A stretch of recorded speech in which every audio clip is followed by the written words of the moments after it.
ঢালিউডের খ্যাতিমান খলনায়ক মিশা সওদাগরকে ঘিরে সম্প্রতি একটি ভিডিও ছবি সামাজিক যোগাযোগ মাধ্যমে ভাইরাল হয়েছে। ভিডিওতে দেখা যায় কয়েকজন ব্যক্তি একজনকে রাস্তায় মারধর করছেন। দাবি করা হয় মারধরের শিকার ব্যক্তি মিশা সওদাগর।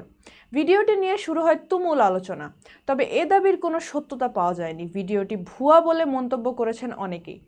একই সময় মিশার হাসপাতালের বিছানায় শুয়ে থাকার একটি ছবিও ভাইরাল হয়, যা দেখে অনেকে ধরে নেন মারধরে আহত হয়ে তিনি হাসপাতালে ভর্তি হয়েছেন। বাস্তবে মিশা সওদাগর বর্তমানে যুক্তরাষ্ট্রে অবস্থান করছেন এবং হাঁটুর অস্ত্রোপচারের জন্য হাসপাতালে ভর্তি হয়েছেন। ঢালিউডের একটি সূত্র জানায়, প্রায় 9 বছর আগে মিসড গল সিনেমার শুটিংয়ে আহত হন মিশা। সে সময় তার ডান পায়ের লিগামেন্ট ছিঁড়ে গিয়েছিল। চিকিৎসায় সুস্থ হলেও কিছুদিন আগে একই জায়গায় আবারও আঘাত পান। চিকিৎসকের পরামর্শে হাঁটুর অস্ত্রোপচারের সিদ্ধান্ত নেন তিনি। বৃহস্পতিবার ডালাসের একটি হাসপাতালে তার অস্ত্রোপচার সম্পন্ন হয়। বিষয়টি নিশ্চিত করেন অভিনেতা জায়েদ খান। তিনি জানান, মিশার অস্ত্রোপচার সফলভাবে সম্পন্ন হয়েছে এবং তিনি বিশ্রামে আছেন। তিনি ভক্তদের দোয়া চেয়েছেন অভিনেতা দ্রুত সুস্থতার জন্য। ফলে স্পষ্ট হয় ভাইরাল ভিডিওটি গুজব হলেও মিশার হাসপাতালের ছবির পেছনে রয়েছে চিকিৎসাগত বাস্তবতা।